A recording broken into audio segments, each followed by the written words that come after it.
Le regalé a mi hijo una camioneta importada de $300,000 por su cumpleaños número 40. Mi nuera levantó la copa y con una sonrisa burlona dijo: un brindis por la madre tonta que intenta comprar amor como si fuera pan del día. Todos se rieron. Yo solo sonreí, me levanté y me fui sin decir una palabra.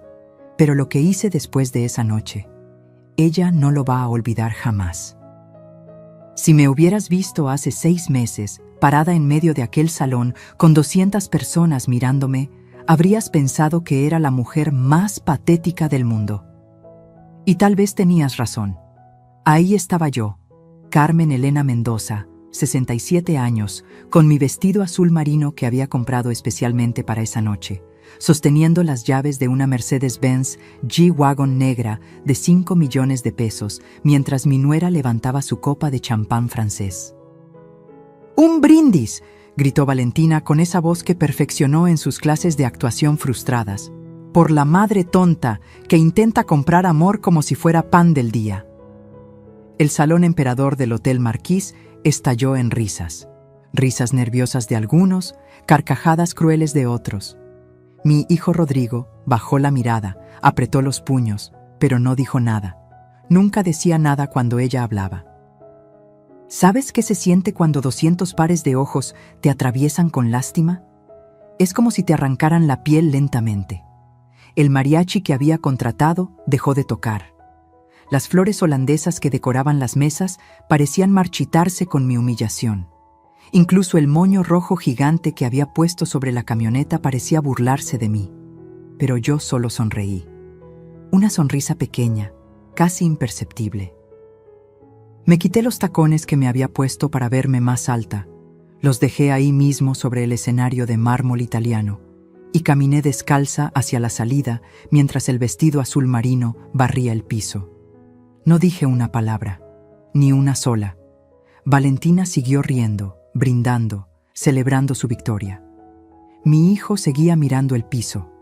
Los invitados murmuraban, pero ninguno de ellos, absolutamente ninguno, imaginó lo que yo había empezado a planear en ese exacto momento. Verás, cuando has construido un imperio desde cero, cuando has sobrevivido a la muerte de un esposo, cuando has criado sola a un hijo mientras amasabas pan a las 3 de la mañana para pagar la renta, aprendes que el silencio no es debilidad. El silencio es el arma más poderosa que existe. Esa noche, mientras todos celebraban mi humillación, yo ya había decidido que Valentina Herrera de Mendoza iba a conocer el verdadero significado de perderlo todo. No en un día, no en una semana, sino lentamente, pieza por pieza, hasta que no le quedara nada más que las cenizas de su propia arrogancia. El Mercedes-Benz G-Wagon seguía brillando bajo las luces del salón cuando salí. 5 millones de pesos que todos pensaron que había desperdiciado en un intento patético de recuperar el amor de mi hijo. Qué equivocados estaban. Esa camioneta no era un regalo, era el cebo. Y Valentina, en su infinita soberbia, había mordido el anzuelo con tanta fuerza que ya no podría soltarse. Mi nombre es Carmen Elena Mendoza. Tengo 67 años. Y esta es la historia de cómo destruí a la mujer que intentó destruirme a mí. Pero para que entiendas la magnitud de lo que hice, necesito contarte todo desde el principio. Desde el día que esa víbora entró a mi vida, con sus tacones de diseñador y sus lágrimas de cocodrilo. Porque lo que nadie sabía esa noche, lo que ni siquiera mi propio hijo sospechaba, era que yo había estado grabando cada conversación, documentando cada mentira, preparando cada movimiento durante 5 largos años. La camioneta era solo la carnada. El verdadero espectáculo estaba por comenzar. Y si crees que conoces el final de esta historia, te equivocas. Porque hay secretos en mi familia que ni yo misma conocía hasta hace poco. Secretos que cambiarían todo. Secretos que harían que esa noche del brindis pareciera un juego de niños comparado con lo que vendría después. Pero antes de contarte cómo terminó todo, necesitas saber cómo empezó. Cómo una viuda que vendía pan dulce en el mercado de Xochimilco terminó siendo dueña de 22 panaderías. y cómo su único hijo, su orgullo, su razón de vivir, terminó casándose con el demonio vestido de Versace. Si estás lista para escuchar esta historia, si de verdad quieres saber hasta dónde puede llegar una madre cuando la empujan al límite, entonces suscríbete ahora porque lo que viene te va a dejar sin aliento. Esta no es solo mi historia, es la historia de todas las madres que han sido menospreciadas, humilladas, descartadas, y es la prueba de que nunca, jamás subestimes a una mujer que ha sobrevivido a todo. Necesitas entender algo. Yo no nací con dinero. Mi padre, Eliseo Gutiérrez, era albañil en Xochimilco. Mi madre, Remedios, lavaba ropa ajena en una piedra de río que todavía existe, aunque ahora está seca. Éramos 7 hermanos durmiendo en 2 cuartos, compartiendo zapatos para ir a la escuela, comiendo frijoles con sal cuando había, y cuando no había, pues solo sal. Me casé con Alberto Mendoza a los 19 años. Era supervisor de obra, ganaba 1,200 pesos al mes, y para mí era un príncipe. Nos mudamos a un departamento de 2 habitaciones en la colonia Doctores. Las paredes tenían humedad, el techo goteaba cuando llovía, pero era nuestro. Ahí nació Rodrigo, un 15 de septiembre mientras los cohetes de la Independencia iluminaban el cielo. Alberto murió cuando yo tenía 27 años. Un andamio mal puesto, dijeron. Cayó desde el 8º piso de una construcción en Polanco. La empresa le dio las gracias a mi esposo muerto con 50,000 pesos de indemnización. 50,000 pesos por una vida.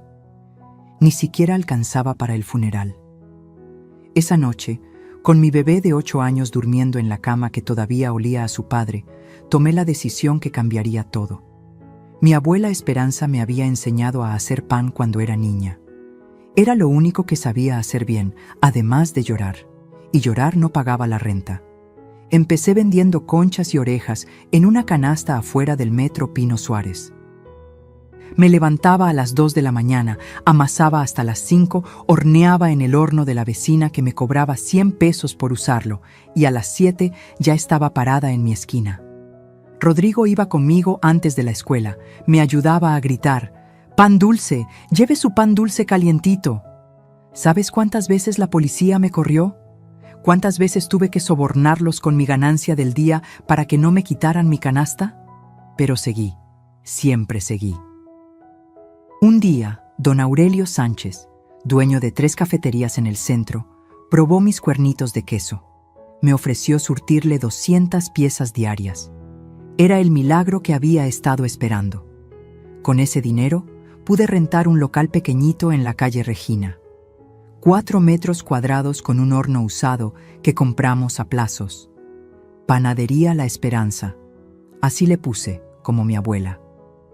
Rodrigo creció entre harina y levadura. Hacía su tarea en una mesita junto al horno mientras yo trabajaba. A los 15 ya sabía hacer bolillos perfectos. A los 18 llevaba la contabilidad. Era brillante mi muchacho. Sacó la carrera de administración en la UNAM, mientras yo abría la segunda panadería en Coyoacán. Para cuando Rodrigo cumplió 30 años, ya teníamos 11 panaderías. 11. Desde Xochimilco hasta Satélite. Empleábamos a 87 personas, la mayoría mujeres solas como yo había sido. Les pagaba bien, les daba prestaciones, aguinaldo completo.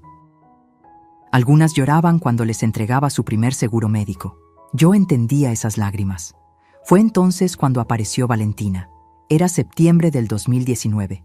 Lo recuerdo perfectamente porque acabábamos de inaugurar la panadería número 12 en San Ángel. Rodrigo llegó a la fiesta de apertura con ella del brazo. Alta, delgada como modelo de revista, con un vestido blanco que probablemente costaba más que lo que yo ganaba en mi primer año vendiendo pan. Tenía esa belleza artificial de las que salen en la televisión. Nariz operada, labios inflados, pómulos que parecían cortados con cuchillo. «Mamá, ella es Valentina Herrera, mi novia». La manera en que dijo «mi novia», como si hubiera ganado un premio. Como si por fin hubiera logrado algo que yo, con todas mis panaderías, no podía darle: estatus. Valentina me abrazó ese día. Un abrazo largo, teatral, mientras me susurraba al oído: «Qué historia tan inspiradora la suya, señora». De vendedora ambulante a esto, debe estar muy orgullosa. Vendedora ambulante, no empresaria, no mujer de negocios, vendedora ambulante. Pero sonreí, claro que sonreí. Mi hijo estaba enamorado. Se casaron 6 meses después en el exconvento de San Hipólito. Yo pagué todo: el vestido de 300,000 pesos importado de España, los arreglos florales que trajeron de Ámsterdam, la cena para 400 invitados donde sirvieron langosta y vino francés. Del lado de Valentina solo vinieron 20 personas. «Mi familia es muy pequeña», dijo. «Soy casi huérfana, como usted quedó viuda tan joven». Como yo. Siempre encontraba la manera de compararse conmigo, de recordarme mis tragedias. Les regalé una casa en las lomas de Chapultepec. 5 millones de pesos de enganche, mensualidades de 80,000 pesos que yo pagaba religiosamente. Les di un puesto importante a ambos en la empresa. Rodrigo como director general, Valentina como directora de Relaciones Públicas, aunque nunca supe exactamente qué relaciones públicas manejaba. Los primeros 2 años fueron soportables. Valentina organizaba cenas donde invitaba a sus amigas del club, mujeres que la miraban como si fuera su mascota exótica, la que había casado al hijo de la panadera millonaria. Yo iba a esas cenas, me sentaba en mi lugar asignado, siempre el más alejado de Valentina, y escuchaba cómo reinventaba su historia cada vez. A veces era hija de diplomáticos que murieron en un accidente. Otras, su familia había perdido su fortuna en la crisis del 94. Mi favorita era cuando decía que había rechazado una carrera en el modelaje internacional para casarse con Rodrigo. «El amor vale más que cualquier pasarela en Milán», suspiraba, mientras sus amigas aplaudían su sacrificio. Pero yo notaba cosas, pequeñas cosas, como que nunca hablaba de su infancia con detalles específicos, como que no tenía ni una sola foto familiar anterior a los 25 años, como que su acento a veces se deslizaba hacia algo que no era mexicano, algo que ella cubría rápidamente con una risa nerviosa. Y luego estaban los gastos. Dios santo, los gastos. Carteras de 80,000 pesos que aparecían cada semana. Viajes a Miami, por negocios, que costaban más que el salario anual de 5 empleadas. Una renovación de su oficina que costó 3 millones de pesos, más que lo que costó construir una panadería completa. Cuando le mencioné algo a Rodrigo, me miró como si lo hubiera traicionado. «Mamá, ya no estamos en Xochimilco. Esta es nuestra vida ahora. Valentina sabe lo que hace. Ella entiende este mundo mejor que nosotros». Ese mundo. El mundo donde yo no pertenecía, aparentemente. Fue en el 3er año cuando las cosas empezaron a cambiar de manera más obvia. Valentina convenció a Rodrigo de que yo necesitaba descansar más. «Tu mamá ha trabajado tanto, mi amor. Se merece disfrutar su vejez». Vejez. Tenía 64 años y me levantaba a las 5 de la mañana para supervisar la producción. Pero de repente era una anciana. Empezaron a excluirme de las juntas importantes. «Para no estresarte, mamá». Cambiaron proveedores sin consultarme. Valentina tiene contactos mejores. Contrataron a un consultor estratégico, primo de Valentina, por supuesto, que cobraba 200,000 pesos al mes por decirnos que necesitábamos modernizarnos. Y yo, la estúpida de Carmen Elena, lo permití. Porque cada vez que intentaba protestar, Rodrigo me miraba con esos ojos cansados y me decía: «Mamá, por favor, Valentina solo quiere ayudar. ¿No puedes confiar en mi esposa?» Confiar. Qué palabra tan peligrosa cuando la usa tu propio hijo en tu contra. Para cuando llegó el 4.º año, yo había perdido el control de casi todo. Seguía siendo la dueña en papel, pero las decisiones las tomaban ellos. Las contraseñas del banco las manejaba Valentina por seguridad. Los contratos nuevos los firmaba Rodrigo sin leerlos porque Valentina ya los revisó. Y entonces llegó el día que lo cambió todo. El día que escuché una conversación que no debía escuchar. Era un jueves de marzo. Lo recuerdo porque acababa de llegar de mi chequeo médico mensual. El doctor Fonseca me había dicho que mi presión estaba un poco alta, nada grave, pero que debía reducir el estrés. Casi me río en su cara. ¿Reducir el estrés mientras veía cómo desmantelaban mi vida empresa por empresa? Entré a la Casa de las Lomas sin anunciarme. Todavía tenía llaves, aunque Valentina había sugerido 3 veces que las devolviera por privacidad. Mi privacidad, aparentemente, porque la casa la había pagado yo. Escuché voces en el estudio. Valentina hablaba por teléfono. Su voz tenía ese tono dulzón que usaba cuando tramaba algo. Me quedé en el pasillo, pegada a la pared como ladrona en mi propia inversión. «No, mi amor, escúchame bien», decía Valentina. «La vieja está perfecta para el plan. El doctor Ramírez ya me dio los papeles. Solo necesitamos 3 testigos que confirmen comportamiento errático. Ya tengo a la sirvienta y al jardinero. Con uno más, podemos declararla mentalmente incapaz». Mi corazón se detuvo. Literalmente sentí cómo dejaba de latir por un segundo. «¿Rodrigo? Por favor, Rodrigo hace lo que yo le digo. Está tan cansado de ser el hijo de la panadera que haría cualquier cosa para ser alguien por sí mismo. El muy idiota no se da cuenta de que sin el dinero de mami no es nadie». Risas. Escuché risas al otro lado del teléfono. 6 meses máximo y tenemos todo. Las 22 panaderías, las cuentas bancarias, las propiedades. Todo pasa a Rodrigo, y cuando me divorcie el año que viene, me llevo la mitad. 11 panaderías, Fernando. 11 malditas panaderías que valen cada una entre 8 y 15 millones. Fernando. Nunca supe quién era Fernando. Tal vez nunca lo sabré. Tal vez no importa. La camioneta es perfecta. Ya convencí al tarado de que su mamá quiere comprarle algo extravagante para su cumpleaños. Cuando gaste 5 millones en un capricho así, tendremos la prueba perfecta de que está perdiendo el juicio. ¿Quién en su sano juicio regala una camioneta de 5 millones? Me deslicé por la pared hasta quedar sentada en el piso. El mármol frío atravesaba mi vestido. Mi hijo, mi Rodrigo. El niño que cargué 9 meses, que amamanté con estos pechos, que saqué adelante vendiendo pan bajo la lluvia. ¿Sabía de esto? Ay, no seas melodramático, Fernando. No la vamos a matar. Solo la vamos a internar en Villa Hermosa. Es un asilo de lujo en Cuernavaca. Hasta tiene vista a las montañas. Vivirá sus últimos años dopada y feliz. Es más de lo que se merece la vendedora ambulante esa. Me levanté en silencio. Cada músculo de mi cuerpo temblaba, pero no de miedo, de furia, de esa furia fría que solo sientes cuando te das cuenta de que has estado ciega por elección propia. Salí de la casa sin hacer ruido. Manejé hasta mi departamento en Polanco, el único lugar que no les había permitido tocar, y me serví un tequila, luego otro, y otro más. Esa noche no dormí. Me quedé sentada en mi sala, viendo las fotos de Rodrigo de bebé, de niño, de adolescente, buscando el momento exacto donde lo perdí, donde mi hijo se convirtió en el títere de una mujer que ni siquiera sabíamos quién era realmente. Al día siguiente hice 3 cosas.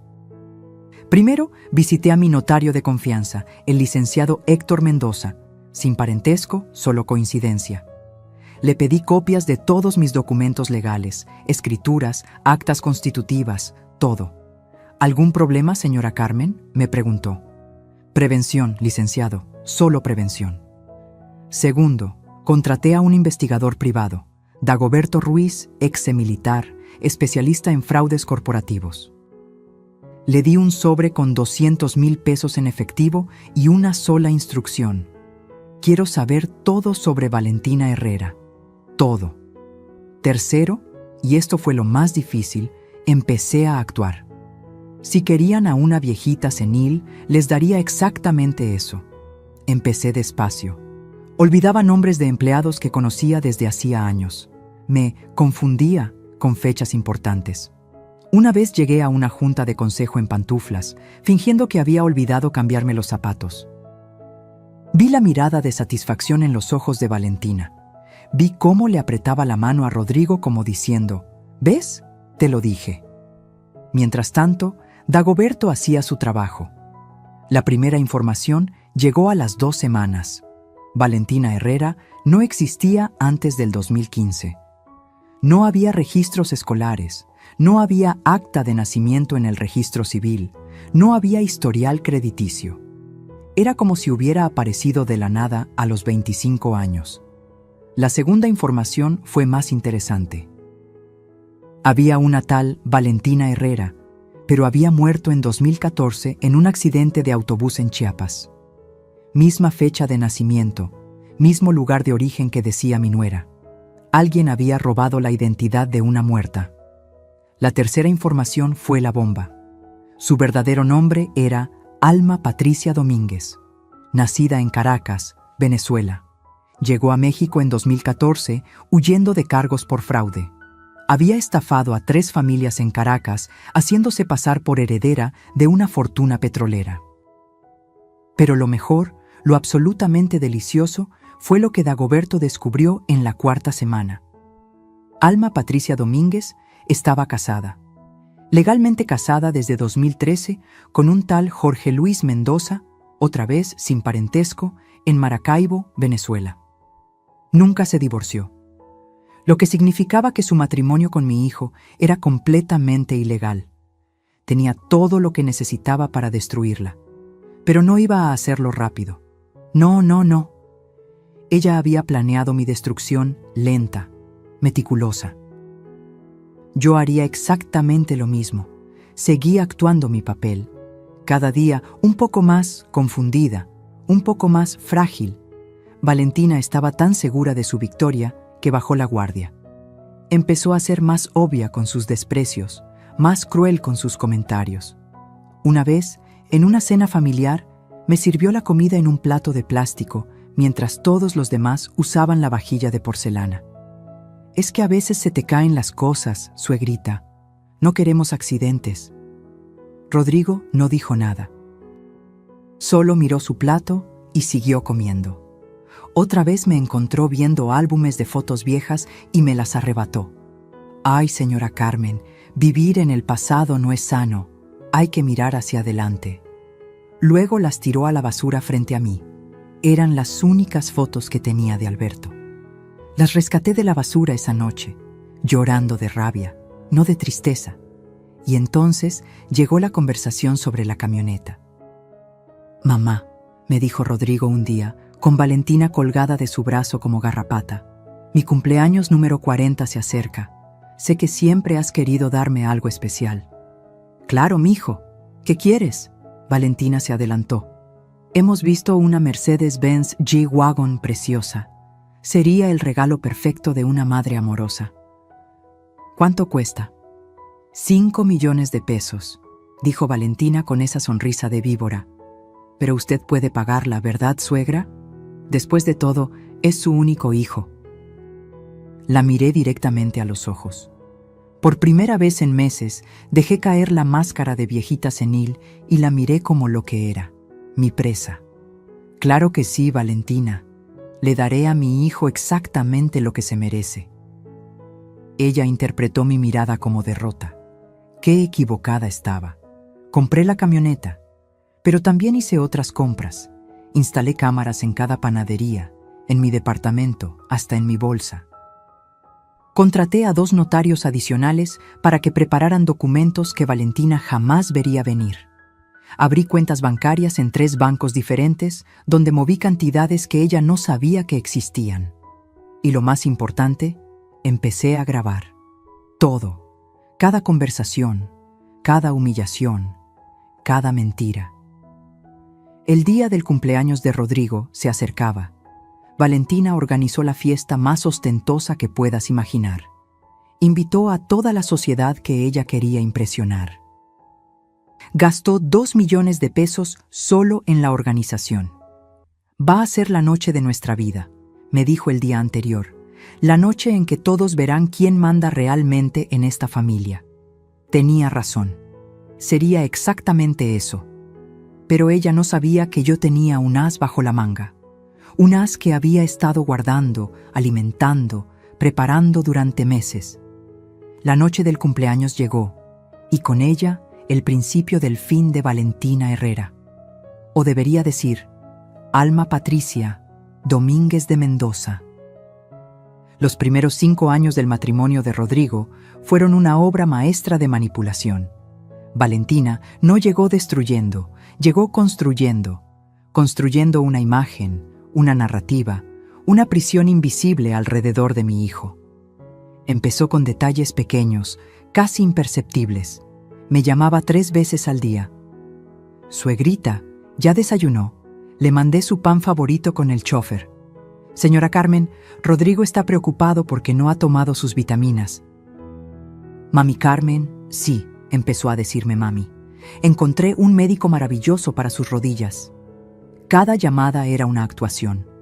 Yo lo sabía porque cuando colgaba, Esperanza, mi empleada de confianza desde hace 30 años, me contaba cómo Valentina se burlaba de mí apenas terminaba la llamada. Vieja necia, la escuchó decir una vez. Se cree que soy su enfermera personal. Pero frente a Rodrigo, era diferente. Ahí brillaba su mejor actuación. Se había aprendido mis recetas de memoria. Cuando él llegaba cansado del trabajo, ella le servía mole negro, igual al de tu mamá, mi amor. Mentira. Lo compraba en un restaurante de Santa Fe y lo recalentaba. Una vez vi el recibo en su basura. 3,000 pesos por 1 litro de mole que ella hacía pasar por suyo. Organizaba domingos familiares, donde me invitaba a su casa, mi casa, la que yo pagué, y me sentaba en la cabecera mientras ella servía. Es que usted ya trabajó mucho, señora. Ahora me toca a mí cuidar de esta familia. Los vecinos la veían y comentaban que no era tan devota, qué ejemplo de amor filial. Nadie veía cuando me servía las sobras. Nadie notaba que mi café siempre estaba frío. Nadie se daba cuenta de que las flores que supuestamente me mandaba cada semana eran las que sobraban de sus eventos sociales. Pero su obra maestra, su verdadera genialidad, fue cómo aisló a Rodrigo de mí sin que él se diera cuenta. Mi amor, tu mamá se ve cansada. Mejor no la molestemos con problemas de la empresa. Rodrigo, tu mami necesita descansar. Yo me encargo de llevarle los reportes. Cariño, no le digas lo del préstamo bancario, solo la vas a preocupar. Cada frase era un ladrillo en el muro que construía entre nosotros. Y Rodrigo, exhausto de trabajar 12 horas diarias, agradecido de tener una esposa que se preocupaba por su madre, aceptaba todo. Valentina también era lista con el dinero. No robaba descaradamente, no, eso hubiera sido muy obvio. En cambio, creó una fundación, Mujeres Emprendedoras de México. Hermoso nombre, ¿verdad? Cada mes, la empresa donaba 500,000 pesos a esa fundación. Para ayudar a mujeres como usted, fue Suegrita, las que empiezan desde abajo. La fundación existía, claro. Hasta organizaba eventos. Eventos donde Valentina brillaba con vestidos de 200,000 pesos, hablando de su compromiso con las mujeres trabajadoras, mientras el 90% del dinero desaparecía en gastos administrativos. Su primo era el tesorero, su mejor amiga, la secretaria, su estilista, sí, tenía un estilista, era el coordinador de imagen corporativa con sueldo de 80,000 pesos mensuales, y luego estaban las reformas a las panaderías. Modernización, le llamaba ella. Cambió los hornos de piedra que habíamos usado por 30 años por unos italianos que costaron el triple y producían pan sin alma. Reformó las fachadas tradicionales por algo que parecía sacado de una revista de arquitectura pretenciosa. Es que necesitamos atraer a los millennials, suegra. Las ventas empezaron a bajar. Los clientes de toda la vida se quejaban. El pan ya no sabe igual, Carmelita, me decía doña Lupita, que compraba en nuestra primera panadería desde 1995. Pero cuando se lo mencionaba a Rodrigo, Valentina intervenía. Es resistencia al cambio, mami Carmen. Es normal. Ya verá que en unos meses las ventas se duplican. Se duplicaron, sí, hacia abajo. Para el tercer año, habíamos perdido el 30% de nuestros clientes regulares. pero los reportes que Valentina le mostraba a Rodrigo decían otra cosa. Había aprendido a maquillar números como maquillaba su cara cada mañana. Y entonces empezó su campaña psicológica contra mí. Señora Carmen, ¿no recuerda que ya me pagó esto? Cuando nunca me había pedido dinero. Suegrita, ayer me dijo que sí podía cambiar los uniformes, cuando nunca habíamos hablado de uniformes. Mami, ¿estás segura de que no acordamos esto en la junta? Cuando yo ni siquiera había ido a esa junta. Plantaba semillas de duda, me hacía cuestionar mi propia memoria. Una vez llegó a mover mis llaves, mi bolsa, mis lentes, y luego encontrarlos en lugares absurdos. Aquí están sus lentes, suegra. En el refrigerador. ¿Ve por qué me preocupo por usted? Rodrigo empezó a mirarme diferente, con preocupación, con lástima. Mi propio hijo me miraba como si fuera una bomba de tiempo a punto de explotar. Mamá, tal vez deberías ver a un especialista. Mamá, Valentina dice que has estado olvidando cosas. Mamá, ¿estás segura de que estás bien? Y yo, que podría haberle mostrado las grabaciones que ya tenía para entonces, que podría haberle revelado quién era realmente su esposa, callé. Porque necesitaba que Valentina confiara. Necesitaba que bajara completamente la guardia. La máscara de la nuera perfecta solo se caía cuando estábamos solas. Ahí aparecía la verdadera alma Patricia. El plan para declararme mentalmente incapaz empezó un martes de octubre. Me acuerdo porque ese día Valentina llegó a mi departamento con el doctor Ramírez, un psiquiatra que parecía más interesado en su reloj Rolex que en mi salud mental. Es solo una evaluación de rutina, suegrita. Para estar tranquilos de que todo está bien. El doctor me hizo preguntas durante 2 horas. ¿Qué día era? ¿Quién era el presidente?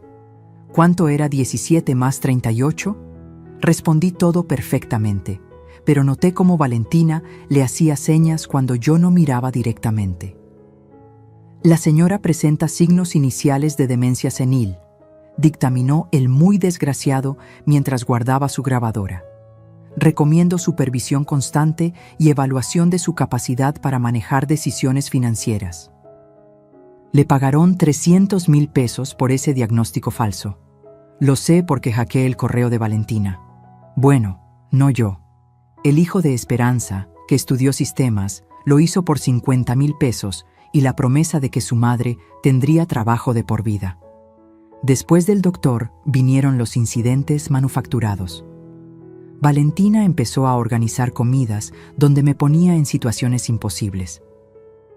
Me servía sopa hirviendo y cuando me quemaba la lengua y la escupía, les decía a todos, «Ay, es que la señora ya no controla bien sus reflejos». Me daba cubiertos para niños y cuando pedía a otros, suspiraba dramáticamente. Es la 3ª vez esta semana que olvida cómo usar los cubiertos normales. Una vez, en el cumpleaños de su amiga Patricia, me dio una pastilla para el dolor de cabeza, que me mareó tanto que tuve que agarrarme de las paredes para caminar. ¿Ven? Por eso no la dejamos sola. Se toma las medicinas equivocadas.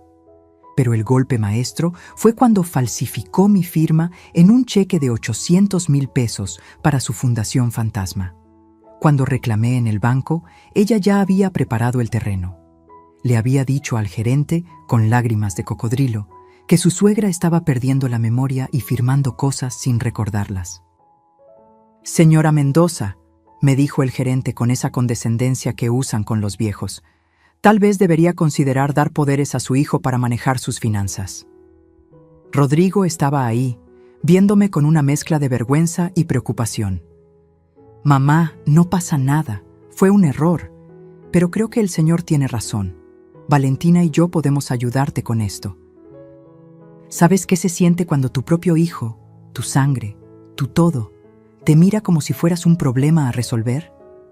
Es como si te arrancaran el alma en pedacitos. Esa noche lloré. Lloré como no había llorado desde la muerte de Alberto. Pero entre lágrima y lágrima tomé una decisión. Si querían guerra, guerra tendrían. Empecé mi contraataque de manera sutil. Primero, visité a la doctora Patricia Olmedo.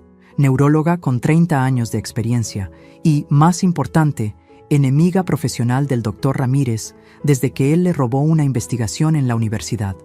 Doctora, necesito evaluaciones neurológicas completas y necesito que sean irrefutables. Me sometí a todo: resonancias magnéticas, electroencefalogramas, pruebas cognitivas de 8 horas. Los resultados fueron contundentes. Mi cerebro estaba más sano que el de muchos de 40 años. Después, empecé a documentar todo con una obsesión enfermiza. Cada conversación la grababa con mi celular escondido. Cada documento lo escaneaba por triplicado. Cada movimiento bancario lo respaldaba con screenshots y estados de cuenta. Contraté a 3 empleadas nuevas en las panaderías, mujeres de mi absoluta confianza que en realidad eran testigos. Les pagaba extra para que observaran y reportaran todo lo que Valentina hacía. Una era exempleada bancaria y detectó irregularidades en la contabilidad que yo fingí no notar. Otra era exauditora del SAT y encontró facturas falsas por millones. La tercera era simplemente muy observadora y grabó a Valentina sacando dinero de las cajas registradoras cuando creía que nadie la veía. Pero lo más inteligente que hice fue contratar a Marina, una actriz retirada de telenovelas que ahora daba clases. Le pagué 200,000 pesos por enseñarme a actuar. Sí, a actuar. A fingir demencia de manera creíble pero no exagerada. A tener episodios en los momentos exactos para que Valentina se confiara más. Una vez, en una junta importante con inversionistas, fingí confundir a Valentina con mi hermana muerta. «Rosita, ¿qué haces aquí? Pensé que estabas en Oaxaca». Valentina aprovechó inmediatamente. «Ven, señores, por esto necesitamos reestructurar el poder ejecutivo de la empresa». Lo que no sabía era que yo había grabado su conversación telefónica de esa mañana donde les decía exactamente qué iba a hacer y cómo iban a responder ellos. Los mismos inversionistas eran parte de su plan. Para diciembre, Valentina estaba tan segura de mi demencia que se volvió descuidada. Hablaba abiertamente frente a mí de sus planes. Movía dinero sin ocultarlo. Hasta llegó a mostrarme los papeles de internamiento en Villahermosa por error y luego fingir horror. «Ay, suegrita, esto no era para usted. Es para una tía de una amiga». Villahermosa. 70,000 pesos al mes por tenerme sedada en una habitación de 3 por 3 metros. Ya hasta habían pagado el primer trimestre por adelantado. La fecha estaba marcada. Después del cumpleaños de Rodrigo. Después de que la camioneta de 5 millones probara mi incapacidad mental. Pero yo también tenía una fecha marcada. Y un plan. Un plan que había perfeccionado durante meses de humillación y dolor. La batalla final se acercaba y Valentina no tenía idea de que ya había perdido la guerra. El despojo empezó con la panadería Esperanza de Coyoacán, mi segunda sucursal, la que abrí con el sudor de 5 años vendiendo pan en la calle. Un lunes llegué y encontré un letrero, cerrado por remodelación. Nadie me había avisado nada. «Es una sorpresa que le teníamos, suegrita», me dijo Valentina con su sonrisa de hiena. «Vamos a convertirla en un café boutique. Los panaderías tradicionales ya no dejan dinero». Cuando vi los planos, casi vomito. Habían destruido el horno de piedra que construí con mis propias manos. Los azulejos de Talavera que puse uno por uno, los habían tirado a la basura. En su lugar, paredes blancas minimalistas y una máquina de café de 2 millones de pesos. «¿Dónde están mis empleadas?», pregunté por Rosa, María y Carmen, que llevaban conmigo 15 años. Las liquidamos, no sabían hacer capuchinos. Liquidadas, como si fueran objetos defectuosos. Rosa tenía 3 hijos en la universidad. María mantenía a su madre enferma. Carmen acababa de quedarse viuda, pero a Valentina eso no le importaba. La segunda en caer fue la panadería de Xochimilco, la más rentable, la que facturaba 3 millones al mes. Valentina la convirtió en una experiencia gastronómica donde un bolillo costaba 60 pesos y venía con mantequilla francesa en un platito de porcelana china. Los vecinos del barrio ya no podían comprar ahí, Sus clientes ahora eran hipsters de la Condesa que venían en Uber a tomarse fotos para Instagram. Para cuando se llevó la tercera panadería, la de Satélite, yo ya no podía ni llorar. Solo observaba cómo desmantelaban mi vida pieza por pieza mientras fingía no entender lo que pasaba. «Firme aquí, señora Carmen». «¿Qué es esto, Valentina?» «Nada importante, suegrita. Solo papeleo aburrido». Papeleo que transfería los derechos de operación a una empresa que Valentina había creado, Grupo Gastronómico VRM. Las iniciales de Valentina y Rodrigo Mendoza. Mi apellido, mi legado, usado para robarme. Pero el momento que me partió el alma fue cuando escuché a Rodrigo defender a su esposa. Estábamos en su oficina, que antes era mi oficina, y acababa de recibir el reporte de ventas. Habíamos perdido 40% de ingresos en 6 meses. «Hijo, esto no está funcionando. Los clientes se están yendo». «Mamá, no entiendes de negocios modernos». «¿No entiendo?» «Mijo, construí este imperio desde cero». «Eso fue hace 30 años, mamá. El mundo cambió. Valentina tiene un MBA de Harvard». «Mentira. Valentina compró ese diploma en línea por $3,000. Dagoberto, mi investigador, me había conseguido hasta el recibo de PayPal. Rodrigo, por favor, escúchame. Algo no está bien con tu esposa». Ahí fue cuando explotó. Mi hijo, mi bebé, me gritó por primera vez en su vida. «Basta, mamá, basta de atacar a Valentina. Ella es lo mejor que me ha pasado. Tú solo estás celosa porque ya no eres el centro de atención, porque ya no te necesito». Cada palabra fue una puñalada. Me levanté despacio, con la poca dignidad que me quedaba, y caminé hacia la puerta. «Mamá, espera, yo no quise...» «Está bien, mijo, tienes razón. Ya no me necesitas». Esa noche, en mi departamento, abrí la caja fuerte que tenía escondida detrás de un cuadro de la Virgen de Guadalupe. Adentro estaban todos los documentos que Dagoberto había conseguido. Las pruebas de la bigamia de Valentina, los estados de cuenta de las Islas Caimán donde estaba desviando dinero, las grabaciones donde planeaba mi internamiento. Pero también había algo más, algo que ni Valentina ni Rodrigo sabían. 5 años antes de que apareciera Valentina, cuando el negocio empezó a crecer exponencialmente, mi contador, el viejo Don Samuel, me dio un consejo. «Señora Carmen, proteja su patrimonio. Nunca se sabe». Seguí su consejo. Creé una empresa holding en Panamá, completamente legal, donde estaba el verdadero patrimonio. Las 22 panaderías que Valentina creía controlar eran solo franquicias. El nombre, las recetas, los derechos de marca, todo estaba en esa holding de la que yo era la única dueña. Valentina estaba robando cascarones vacíos. Pero había más. Durante los últimos 6 meses, mientras fingía demencia, había estado comprando propiedades a través de prestanombres, 7 locales en las mejores zonas de la ciudad, y había contratado en secreto a todas las empleadas que Valentina había despedido. El día del cumpleaños de Rodrigo se acercaba. Valentina había organizado la fiesta del siglo.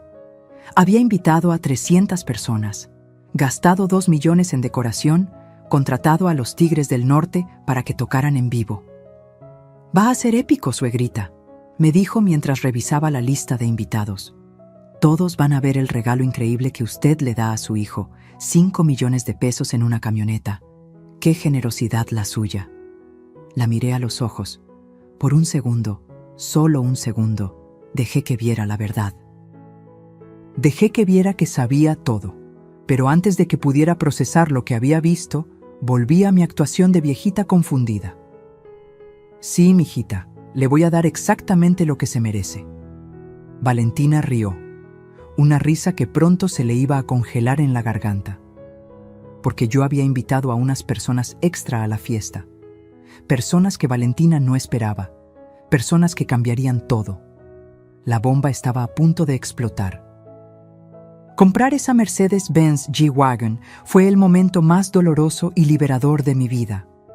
doloroso porque confirmaba que mi hijo valoraba más el dinero que a su madre, liberador porque era la carnada perfecta para mi plan. Fui al distribuidor de Mercedes-Benz en Polanco un miércoles por la mañana. Valentina insistió en acompañarme para ayudarla a no confundirse, suegrita. Llevaba un vestido rojo que gritaba dinero y una sonrisa que gritaba victoria. El vendedor, un joven llamado Eduardo, nos atendió con esa mezcla de admiración y codicia que tienen los que venden lujo. Valentina inmediatamente tomó control. Queremos la G-Wagon más equipada que tengan, la AMG G63, negra, con interiores de piel color caramelo. Excelente elección, señora. Esa configuración tiene un precio de 5.200.000 pesos. Perfecto, dijo Valentina antes de que yo pudiera hablar. Mi suegra pagará en efectivo. Eduardo casi se atraganta. ¿Efectivo? Transferencia bancaria, corregí yo. Pero quiero algunas modificaciones especiales. Valentina me miró extrañada. ¿Qué modificaciones, suegra? Quiero que graben para Rodrigo, con amor eterno de tu madre, en las cabeceras de piel. Y quiero una placa personalizada. Claro, ¿qué quiere que diga la placa? Verdad 40. Valentina rió. Ay, suegra, qué ocurrente. Verdad por su cumpleaños 40. No era por eso, pero la dejé creer lo que quisiera. Durante las 3 semanas que tardaron en preparar la camioneta, Valentina no cabía de la emoción. Le contó a todo mundo sobre el regalo excesivo que la pobre señora Carmen insistía en comprar. Es que ya ven cómo está, les decía a sus amigas en el club. Gasta sin control, por eso necesitamos protegerla de sí misma. Organizó la fiesta más ostentosa que había visto en mi vida. Rentó el Salón Emperador del Hotel Marquis, el mismo donde se casaban los políticos y empresarios más ricos del país. Contrató a los mejores organizadores de eventos, los que cobraban 500.000 pesos solo por la planeación. La lista de invitados era un show aparte. Había invitado a toda la sociedad que ella quería impresionar. Empresarios, influencers, hasta un par de actores de telenovelas. Pero sobre todo, había invitado a los socios potenciales que Rodrigo había estado cortejando para expandir el negocio. Esta fiesta va a ser nuestra coronación, le escuché decir por teléfono. Después de esto, nadie dudará de quién maneja el imperio de las panaderías Mendoza. 3 días antes de la fiesta, hice mis propias invitaciones, discretas, personales, entregadas en mano por Esperanza. Invité a Jorge Luis Mendoza, el esposo legal de Valentina, que acababa de llegar de Venezuela después de años buscándola. Dagoberto lo había encontrado manejando un taxi en Tijuana, tratando de juntar dinero para contratar un detective. Le pagué el vuelo, el hotel y 50.000 pesos por su presencia. Invité al verdadero doctor Ramírez, no el psiquiatra corrupto, sino su hermano gemelo, fiscal especializado en fraudes financieros, que llevaba 2 años investigando a su hermano por vender diagnósticos falsos. Invité a Patricia Olmedo, la neuróloga que tenía todos mis estudios, demostrando mi perfecta salud mental, junto con evidencia en video de que había estado fingiendo los episodios de demencia. Invité a los verdaderos dueños de los inversionistas que Valentina había engañado, personas que habían perdido millones en sus estafas anteriores y que la habían estado buscando por años. E invité a Alma Gutiérrez, la verdadera Valentina Herrera, que no había muerto en ningún accidente. Estaba vivita y coleando en Chiapas, muy sorprendida de descubrir que alguien había robado su identidad y la había declarado muerta. Pero mi invitada estrella era otra, alguien que nadie esperaba. El día de la fiesta llegó. Me puse mi mejor vestido, el azul marino que había comprado especialmente para la ocasión. No era caro ni ostentoso, pero me veía digna. Me veía como lo que era, una guerrera a punto de ganar su última batalla. Llegué temprano al salón. La camioneta ya estaba ahí, brillando bajo las luces, con un moño rojo gigantesco que Valentina había insistido en poner. Para que parezca más regalo, suegrita. Los invitados empezaron a llegar. Valentina brillaba como nunca, con un vestido dorado de 200,000 pesos que había comprado con el dinero de mis panaderías. Besaba mejillas, repartía sonrisas, se aseguraba de que todos supieran quién era la verdadera anfitriona. Rodrigo llegó 1 hora tarde, como ella había planeado, para hacer una entrada triunfal, había dicho. Cuando entró, los mariachis empezaron a tocar las mañanitas, los meseros descorcharon champán y Valentina lo llevó hacia donde estaba la camioneta. «¡Miren todos!», gritó Valentina tomando el micrófono. «El regalo de una madre amorosa para su único hijo». Fue entonces cuando me paré y caminé hacia ellos. Todos guardaron silencio. Tomé las llaves de la camioneta que estaban en una caja de cristal y me acerqué al micrófono. Antes de entregar este regalo, dije con voz clara, «Quiero hacer un brindis».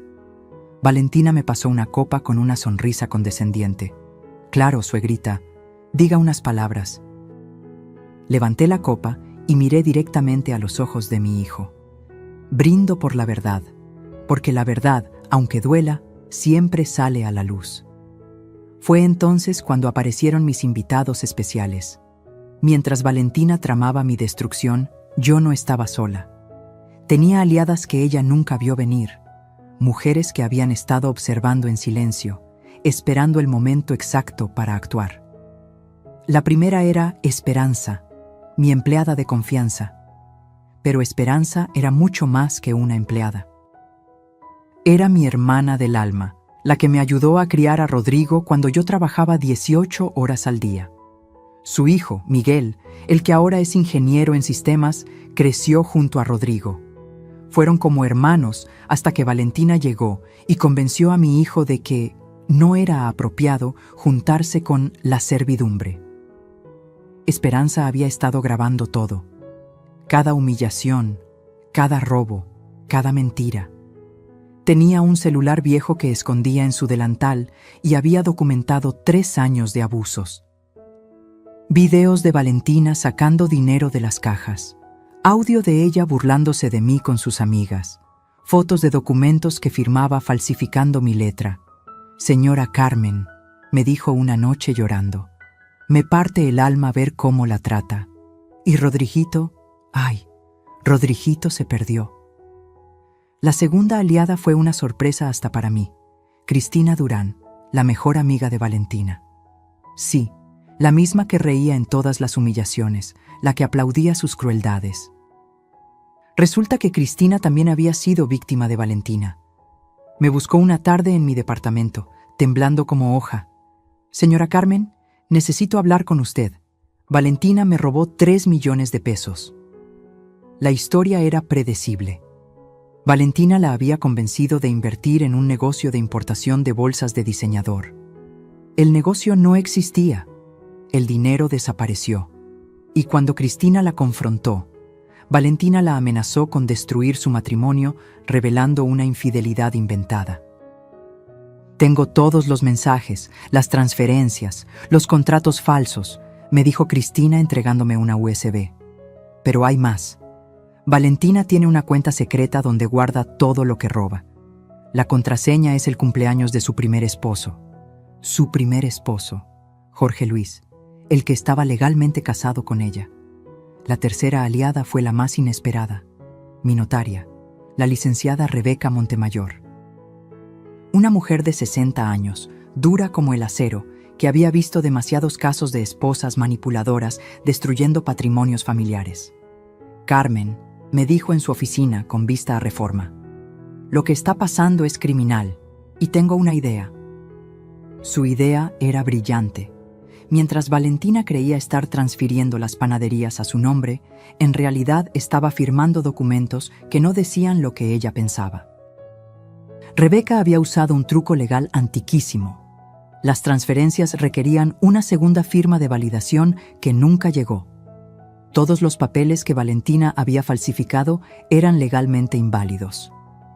Además, añadió Rebeca con una sonrisa que daba miedo, «tengo un primo en la Fiscalía especializada en delitos financieros. Le va a interesar mucho el caso de la Fundación Fantasma de su nuera». Pero mi aliada más valiosa fue alguien que Valentina había olvidado que existía. Rosa María Domínguez, su propia madre. Dagoberto la encontró en Caracas, viviendo en un asilo de caridad. Valentina, o Alma Patricia, su verdadero nombre, la había abandonado hacía 10 años, diciéndole que se iba a casar con un millonario mexicano y que volvería por ella. «Mi hija siempre fue ambiciosa», me dijo Rosa María por videollamada, con lágrimas en los ojos. Desde niña mentía, robaba, manipulaba. Pensé que cambiaría, pero cuando robó los ahorros de toda la vida de su padre y lo dejó morir sin poder pagar el hospital, supe que había criado a un monstruo. Rosa María tenía algo invaluable: el acta de nacimiento original de Alma Patricia, sus registros escolares donde había sido expulsada por robo y, lo más importante, una orden de aprehensión de Venezuela por fraude que seguía vigente. «Señora Carmen», me dijo, «ayúdeme a venir a México. Quiero ver la cara de mi hija cuando sepa que su madre está viva y dispuesta a testificar en su contra». Le pagué el vuelo, la hospedé en un hotel discreto en Coyoacán y la preparé para la fiesta. Mientras tanto, seguí perfeccionando mi actuación. Cada día me mostraba más confundida, más frágil. Valentina estaba tan embriagada con su próxima victoria que no notó cuando instalé cámaras en su casa. No vio cuando copié todos sus archivos de la computadora. No se dio cuenta de que su teléfono estaba intervenido. Una semana antes del cumpleaños, la escuché hablar con alguien llamado Fernando. Después de la fiesta, internamos a la vieja. Ya tengo a los enfermeros contratados. Van a venir a las 3 de la mañana cuando todos estén borrachos. Se la llevan sedada y para cuando Rodrigo despierte, su mamá ya va a estar en Villa Hermosa. ¿Y si el hijo se opone? No se va a oponer. Le voy a decir que su madre intentó suicidarse. Tengo pastillas para dormir que voy a poner en su bolsa. Con eso y el episodio de la camioneta, cualquier juez nos va a dar la razón. Escuché mi sentencia de muerte civil con una calma que me sorprendió. No sentí miedo, no sentí tristeza, solo sentí una fría determinación. Esa noche llamé a todas mis aliadas. El día de la fiesta, necesito que estén listas. Vamos a darle a Valentina el espectáculo de su vida. Cristina confirmó que traería las pruebas del fraude. Rebeca tendría los documentos legales listos. Rosa María estaría esperando en una habitación del hotel. Esperanza tendría todas las grabaciones en una laptop conectada a las pantallas del salón. Y yo tenía la bomba final. Algo que había descubierto apenas 2 días antes y que cambiaría todo. Valentina no solo estaba casada con Jorge Luis, estaba embarazada de Fernando, su amante. El padre no era Rodrigo.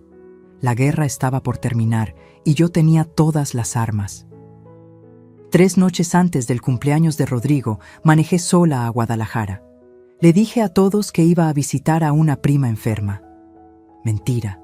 Iba a ver al licenciado Alejandro Mendoza Torres, el mejor notario de Jalisco y, casualidad divina, primo hermano de mi difunto Alberto. «Carmen, ¿estás segura de esto?», me preguntó después de revisar los documentos que le llevé. «Más segura que nunca, Alejandro. Mi hijo eligió su camino, ahora yo elijo el mío». Esa noche firmé un nuevo testamento. Uno que nadie conocía.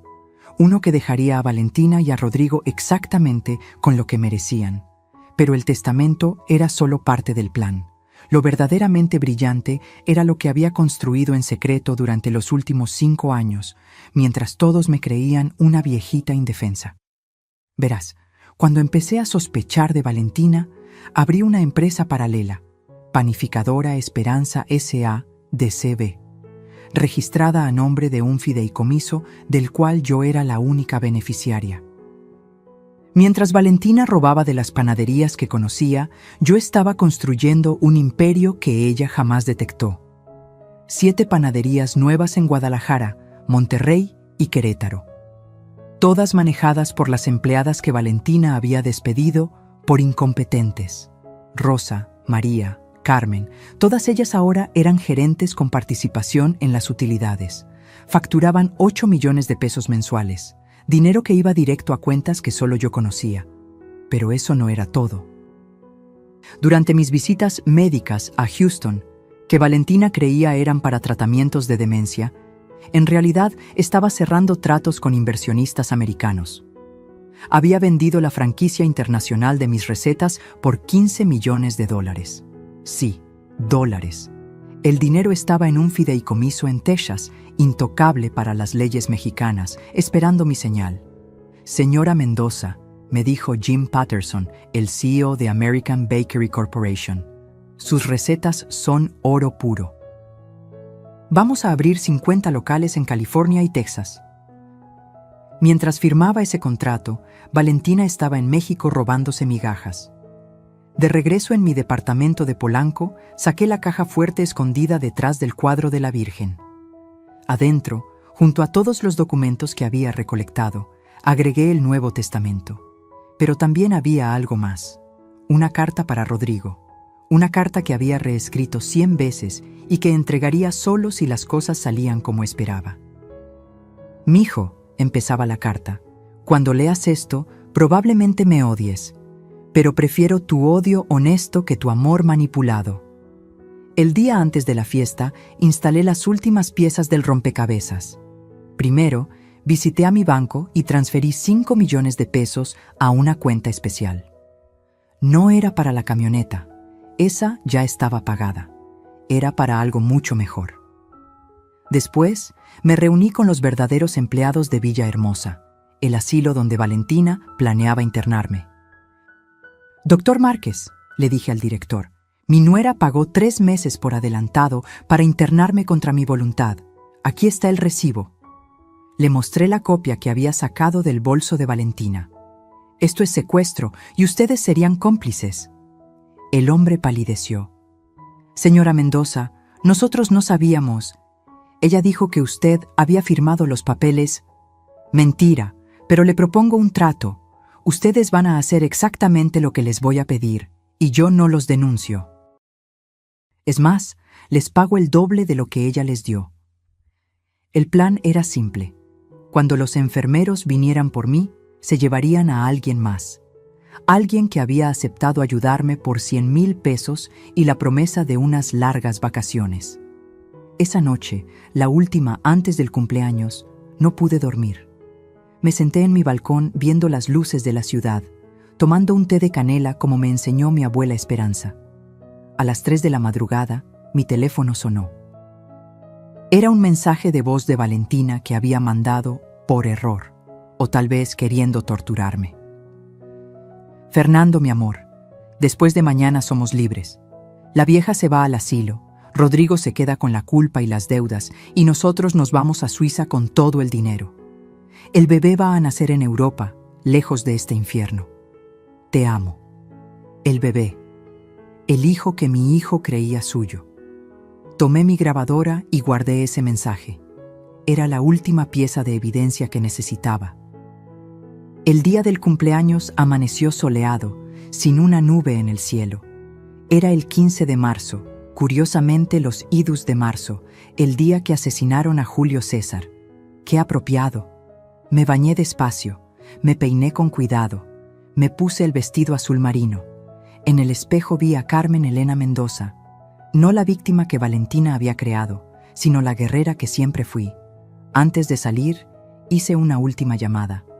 «Esperanza, activa el plan. Es hora». En algún lugar de la ciudad, mis aliadas se estaban preparando. Las pantallas del salón habían sido hackeadas por Miguel, el hijo de Esperanza. Los videos estaban listos para proyectarse. Los invitados especiales estaban en posición. Y yo, con las llaves de la camioneta en mi bolso, junto a una USB que contenía 3 años de crímenes documentados, me dirigí a la fiesta. Valentina creía que esa noche sería mi humillación final. No tenía idea de que sería la suya. Cuando entré al Salón Emperador, Valentina ya estaba en su elemento. Recibía a los invitados como una reina, con su vestido dorado que brillaba bajo los candelabros de cristal.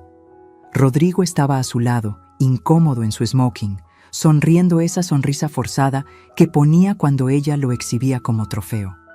«Ahí está la estrella de la noche», gritó Valentina cuando me vio, con esa voz falsa que usaba en público. La generosa madre que regala camionetas de 5 millones. 200 pares de ojos se volvieron hacia mí, algunos con burla, otros con lástima, la mayoría con ese morbo cruel de los que disfrutan viendo caer a otros. Me acerqué despacio, sonriendo. Valentina me abrazó teatralmente para las fotos. Llegó su hora, suegrita, me susurró al oído. Después de esta noche, todos sabrán que está loca. Tienes razón, le susurré de vuelta. Después de esta noche, todos sabrán la verdad. Ella rió, creyendo que deliraba. La cena transcurrió según su guión. Valentina había preparado todo para hacerme quedar mal. Mi plato era diferente al de los demás, comida en papilla, porque a la señora se le dificulta masticar. Mi copa tenía agua mientras todos tomaban vino. Es que con sus medicamentos no puede beber. Mi silla estaba apartada de la mesa principal, para que esté más cómoda. Cada humillación era recibida con risitas nerviosas de los invitados. Vi a algunos empresarios importantes intercambiar miradas. Vi a las esposas de los socios cuchichear. Todos pensando lo mismo. Pobre vieja senil. A las 10 de la noche llegó el momento del brindis. Valentina tomó el micrófono con su copa de champán Moet Chandon de 3,000 pesos la botella. ¡Un brindis!, gritó con su voz entrenada para fingir emoción. Por la madre tonta que intenta comprar amor como si fuera pan del día. El salón estalló en risas. Cruel, despiadada, horrible risa. Fue mi señal. Me levanté despacio, me quité los tacones con calma y caminé descalza hacia la salida. Pero antes de llegar a la puerta, me detuve y volví. Tienes razón, Valentina, dije tomando el micrófono que ella había dejado. Soy una tonta. Fui tonta por confiar. Tonta por creer. Tonta por no ver lo que todos aquí van a ver ahora. Saqué mi celular y presioné enviar. En las pantallas gigantes del salón empezó a reproducirse un video. Era Valentina en mi casa, sacando dinero de mi bolsa mientras yo dormía. Su voz se escuchaba clara. Vieja estúpida, ni cuenta se da de que le robo. Los murmullos empezaron inmediatamente. Valentina corrió hacia las pantallas. ¡Apaguen eso! ¡Es falso! ¡Está editado! Pero los videos seguían. Valentina firmando documentos con mi nombre. Valentina en el banco diciendo que su suegra tenía demencia. Valentina con el doctor Ramírez pagándole 300,000 pesos por el diagnóstico falso. ¡Rodrigo!, gritó desesperada. ¡Haz algo! Mi hijo estaba paralizado, viendo cómo su mundo se derrumbaba. «Esperen», dije por el micrófono, «que lo mejor está por venir». La siguiente grabación era del día anterior. Valentina hablando con Fernando. «El bebé no es de Rodrigo, amor, pero él es tan idiota que nunca hará una prueba de paternidad». Un grito ahogado recorrió el salón. Rodrigo se puso blanco como papel. «¿Bebé?», preguntó con voz rota. «¿Qué bebé?». Valentina estaba atrapada. No podía negar los videos, no podía negar su voz, no podía negar nada. «Pero aún hay más», continué. «Les presento a algunos invitados especiales». Las puertas se abrieron. Primero entró Jorge Luis Mendoza, el esposo legal de Valentina. «Hola, Alma Patricia», dijo con acento venezolano. 5 años buscándote, mi amor, y sigues casada conmigo». Valentina parecía a punto de desmayarse. «No, tú, ¿cómo?». Después entró la verdadera Valentina Herrera, vivita y coleando. «Mucho gusto», dijo la mujer. «Soy Valentina Herrera, la verdadera, y vengo a denunciar robo de identidad». Luego entró el fiscal Ramírez, hermano del doctor corrupto. «Señora Alma Patricia Domínguez, queda arrestada por fraude, falsificación de documentos, robo de identidad y bigamia». Pero el golpe final vino de la última persona en entrar. Rosa María Domínguez, la madre de Valentina. «Mija», dijo la señora con lágrimas en los ojos. «¿Valió la pena? ¿Valió la pena destruir a otra familia como destruiste la nuestra?». Valentina cayó de rodillas. Su vestido dorado se arrugó en el piso de mármol. El maquillaje perfecto se corrió con las lágrimas. La máscara finalmente había caído. «¡Carmen!», gritó. «Por favor, piensa en Rodrigo, piensa en tu hijo». Me acerqué a ella, me agaché hasta estar a su altura y le dije suave pero claro para que todos escucharan. «Pensé en él. Por eso hice todo esto, para salvarlo de ti». La policía se la llevó esa misma noche, pero antes de que saliera, me acerqué una última vez. «La camioneta nunca fue para Rodrigo. Era el precio de tu libertad. 5 millones de pesos para desenmascarar a una criminal. La mejor inversión de mi vida». El salón estaba en silencio absoluto. Los invitados no sabían dónde mirar. Los meseros habían dejado de servir. Hasta los mariachis estaban mudos. Rodrigo seguía parado en el mismo lugar, como estatua. Rodrigo me miraba como si fuera la primera vez que me veía. Ahí, parado en medio del salón con su smoking de 100,000 pesos, parecía un niño perdido. El mismo niño que lloraba cuando se raspaba las rodillas, el que me abrazaba cuando los truenos lo asustaban. «Mamá, ¿todo esto lo planeaste?» «No, mijo, todo esto lo planeó tu esposa. Yo solo me defendí». Se dejó caer en una silla. Los invitados empezaron a irse en silencio, como quien huye de un funeral. En 15 minutos, el salón quedó vacío. Solo quedamos Rodrigo, yo, Esperanza y el abogado que había traído conmigo. «Licenciado Gutiérrez», le dije al abogado, «explíquele a mi hijo su situación legal». El abogado, un hombre de 60 años con cara de bulldog, abrió su portafolio. «Señor Mendoza, su matrimonio es nulo. La señora Valentina, o mejor dicho, Alma Patricia, estaba casada cuando se unió a usted. Eso significa que legalmente usted nunca estuvo casado».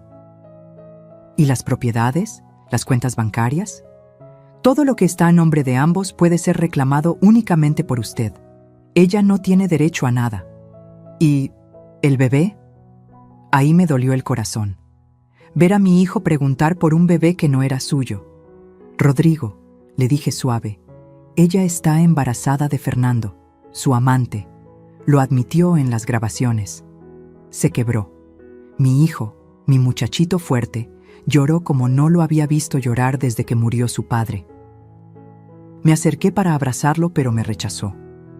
«No me toques. Tú también me mentiste. Me hiciste creer que estabas perdiendo la cabeza para protegerte». «No necesitaba tu protección, necesitaba que confiaras en mí». «¿Confiar? Rodrigo, cuando intenté advertirte, me gritaste, me dijiste que estaba celosa, me echaste de tu vida». «Porque ella me convenció».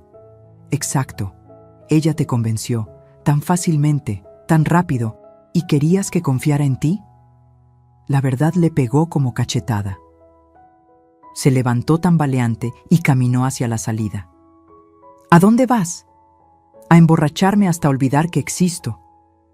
«No, vas a ir a tu casa, vas a dormir y mañana vamos a arreglar este desastre, juntos». «¿Juntos? Mamá, vendiste las panaderías, ¿verdad? Por eso ella no encontraba el dinero».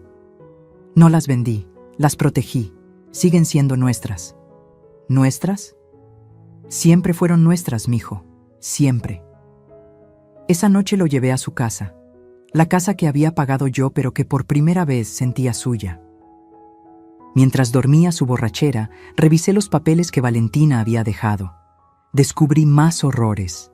Préstamos a mi nombre por 10 millones de pesos, contratos con proveedores fantasma, hasta una demanda laboral falsa preparada para quitarme más dinero. A la mañana siguiente, Valentina intentó negociar desde el reclusorio donde esperaba su proceso. Mandó a su abogado, un tipo con cara de rata que cobró 50,000 pesos solo por venir a verme. «Mi cliente está dispuesta a irse del país si retiran los cargos». «No. Podría contar cosas sobre su hijo que dañarían su reputación». «¿Qué cosas? ¿Que fue víctima de una estafadora? Todo mundo ya lo sabe». «Tenemos fotos comprometedoras». Me reí. Por primera vez en meses, me reí de verdad.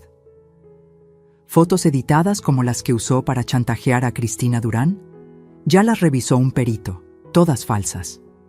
El abogado tragó saliva. ¿Qué quiere entonces? Justicia. Que pague por cada peso robado, por cada mentira dicha, por cada día de tortura psicológica. Eso podría ser 20 años de cárcel. Entonces que sean 30. 48 horas después del cumpleaños, el divorcio estaba completo. Bueno, la anulación, porque divorcio no podía haber de un matrimonio que nunca existió. Valentina fue sentenciada a 15 años de prisión. Hubieran sido más, pero su embarazo le dio atenuantes. Fernando, su amante, huyó a Colombia donde lo agarraron por otros fraudes. Jorge Luis, el esposo legal, no quiso saber nada de ella y se regresó a Venezuela. El bebé nació en prisión, una niña. La madre de Valentina, Rosa María, pidió la custodia y se la dieron. Me buscó antes de irse. Señora Carmen, siento mucho todo lo que mi hija le hizo. Usted no tiene la culpa, señora. Criaré a esta niña diferente. Le enseñaré valores, le enseñaré a trabajar. No será como su madre. Le di un sobre con 200,000 pesos, para la niña, para que tenga oportunidades. La señora lloró. Usted es lo que mi hija nunca pudo ser, una verdadera dama. Rodrigo tardó meses en perdonarme, no por lo que hice, sino por cómo lo hice, por no confiar en él, por tratarlo como otro enemigo en lugar de una víctima. Pero poco a poco, trabajando juntos en reconstruir las panaderías, volvimos a encontrarnos. Volvimos a ser madre e hijo. Volvimos a ser familia. La camioneta de 5 millones se quedó en el estacionamiento del hotel por semanas hasta que decidí qué hacer con ella. 6 meses después de aquella noche, me desperté temprano como siempre. Eran las 5 de la mañana y la ciudad apenas comenzaba a despertar. Me preparé un café de olla como me enseñó mi abuela y me senté en el balcón a ver el amanecer. La camioneta Mercedes-Benz seguía en el estacionamiento del hotel, acumulando polvo y cuentas de resguardo. 5 millones de pesos convertidos en un recordatorio de metal y cuero de la noche que recuperé a mi hijo. Rodrigo había cambiado mucho. Ya no usaba los trajes de 100,000 pesos que Valentina le compraba. Había vuelto a sus jeans y camisas simples. Llegaba a las 4 de la mañana a la panadería de Regina, la primera, la original, para ayudar con el primer horneado del día. Como cuando era niño, me dijo una mañana mientras amasábamos juntos. ¿Te acuerdas, mamá? Yo hacía mi tarea mientras tú horneabas. Me acuerdo de todo, mijo, de cada momento. Las panaderías se recuperaron rápido. Despedimos a todos los consultores que Valentina había contratado. Regresamos a las recetas originales. Volvimos a contratar a las empleadas despedidas. En 3 meses, recuperamos el 60% de los clientes perdidos. En 6, estábamos mejor que nunca. Pero lo más importante no fue el dinero recuperado. Fue ver a Rodrigo volver a ser él mismo. Un día me llamó desde la panadería de Coyoacán. «Mamá, ven rápido, necesito mostrarte algo». Cuando llegué, había una fila de clientes hasta la esquina, todos esperando por el pan recién salido como en los viejos tiempos. «¿Ves eso?», me dijo con lágrimas en los ojos. «Esto es lo que construiste, esto es real, no los restaurantes pretenciosos de Valentina, esto». Doña Lupita, nuestra clienta más antigua, se acercó con su bolsa del mandado.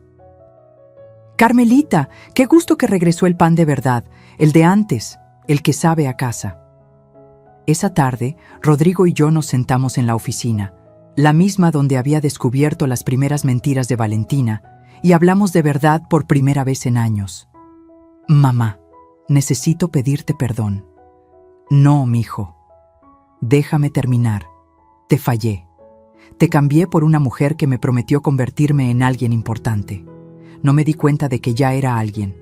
Era tu hijo. El hijo de la mujer más fuerte que conozco». Lloramos juntos, abrazados como cuando él era niño y yo era toda su mundo. «¿Y la camioneta?», me preguntó después. «¿Qué vas a hacer con ella? Es tuya si la quieres». «No la quiero. Me recuerda todo lo malo. Entonces la vendemos. ¿No? Tengo una mejor idea. Su idea me sorprendió. Quería subastarla y usar el dinero para crear una fundación real, no como la falsa de Valentina. Una fundación para ayudar a mujeres víctimas de violencia económica y psicológica. La llamaremos Fundación Esperanza, dijo, como tu abuela, como tu primera panadería, como tu empleada fiel. La subasta fue un evento. No por publicidad. Quisimos hacerlo discreto, pero la historia se había corrido. La esposa del embajador de Alemania, que había estado en la fiesta del cumpleaños y vio todo, compró la camioneta por 7 millones de pesos. Para mí no es solo un auto, me dijo. Es un símbolo de que las mujeres podemos defendernos. Con esos 7 millones, más 3 millones que puse yo, más 2 que puso Rodrigo de sus ahorros personales, creamos la fundación. En el primer año ayudamos a 53 mujeres a salir de relaciones abusivas, a recuperar su dinero, a reconstruir sus vidas. Una de ellas era Cristina Durán, la examiga de Valentina. No solo recuperó los 3 millones que le robaron, sino que con nuestra ayuda legal, descubrió que su esposo, que la amenazaba con quitarle a sus hijos, también la había estado robando. Ahora maneja una de nuestras panaderías nuevas en Guadalajara. Rosa, María, Carmen, todas las empleadas que Valentina despidió, ahora son socias minoritarias de las panaderías. Cada una tiene el 5% de la sucursal que maneja. En 5 años serán dueñas del 20%. Esperanza se jubiló, pero sigue viniendo cada mañana a tomar café conmigo. Su hijo Miguel diseñó un sistema de seguridad para todas las panaderías, para que nunca más alguien pueda robar, señora Carmen. ¿Y yo? Sigo levantándome a las 5 de la mañana. Sigo supervisando la producción. Sigo siendo Carmen Elena Mendoza, la panadera de Xochimilco, que construyó un imperio con sus manos. Pero ahora soy más. Soy la prueba viviente de que nunca es tarde para defenderse. De que el silencio puede ser un arma. De que a veces hay que destruir todo para poder reconstruir. Valentina sigue en la cárcel. Le quedan 9 años. A veces me llegan noticias de ella a través de su madre. Dice que estudia repostería en el penal, que quiere salir reformada, que pide perdón. No la odio. El odio es darle demasiada importancia. Simplemente ya no existe en mi mundo. Hace una semana, Rodrigo me dio la mejor noticia. Está saliendo con Sofía, la hija de mi notaria Rebeca. Una mujer trabajadora, honesta, que tiene su propio despacho de abogados especializado en derecho familiar. Esta vez es diferente, mamá. Sofía me quiere por quien soy, no por lo que tengo. ¿Y cómo sabes? Porque le conté toda la historia con Valentina en nuestra primera cita. Y su respuesta fue: tu madre es mi héroe. Ojalá algún día sea la mitad de fuerte que ella. Anoche, mientras cenábamos los 3 juntos, Sofía me dijo algo que me llegó al alma. Señora Carmen, gracias por no rendirse, por pelear, por enseñarnos que el amor de madre no es dejar que los hijos hagan lo que quieran, sino protegerlos incluso de sí mismos. Y así termina mi historia. La historia de cómo regalé una camioneta de 5 millones para recuperar algo invaluable: mi dignidad, mi familia, mi vida. Si esta confesión tocó tu corazón, si conoces a alguien que necesita escucharla, compártela. Comenta de dónde nos ves. Cuéntanos si has vivido algo similar. Y suscríbete para más historias de mujeres que se negaron a ser víctimas. Porque todas tenemos una guerrera dentro. Solo necesitamos recordar cómo despertarla. Fin.